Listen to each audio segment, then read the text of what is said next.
Today we have one thing we thought you should know. Alaska Governor Sarah Palin is trying to spruce up her national image. She is facing a political problem, though, back home. Her nominee for Alaska's Attorney General, Wayne Anthony Ross, is coming under fire. He allegedly called gay people degenerates, and there are even reports he defended the right of men to rape their wives. And now there is word the governor may ask Ross to withdraw before his appointment comes to a vote. And joining me live in MSNBC newsroom is Benjamin Sarlin, political reporter with thedailybeast.com. So, Benjamin, were these things not out before for the governor to know? Sorry, I couldn't quite hear you there, Tamron. Did this information about Ross come as a surprise to the governor? I think it did. A lot of it was stuff that happened many, many years ago, even allegedly happened. 1991, 1993, 1989. It's very hard to do so much background research on a state appointee, but it definitely has thrown what was supposed to be a very easy confirmation process into question. And, you know, there's also been a hot topic of whether the governor is spending her time wisely in Alaska.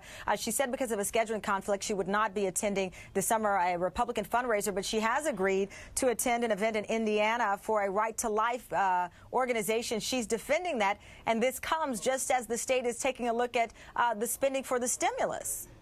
Well, this is an issue that Sarah Palin's been dealing with on a state level ever since she returned to Alaska after the presidential campaign. There's always this tension between her responsibilities to Alaska and her new responsibilities as a sort of national leader for the GOP.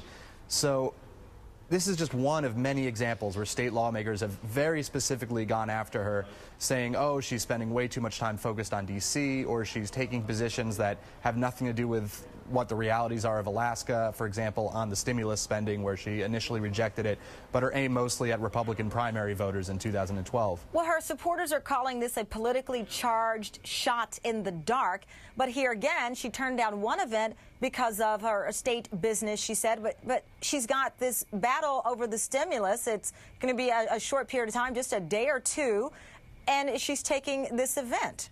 Is she preparing herself for this kind of obvious criticism that I would think she has to know is coming? I think she's prepared. In some way, she's going to get it no matter what.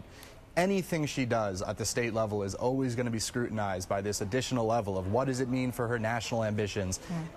Is she only thinking about her national ambitions? And this is going to come down to even the most minor decisions at the state level. We're talking now about an attorney general confirmation, for example. We would almost never discuss that in most state politics, but there's so much scrutiny on Sarah Palin right now that it immediately becomes a national issue. Okay, well, thank you very much, Benjamin, for joining us. Great to talk to you. Thanks for having me. We want to get in our next read on politics with the stories we'll be talking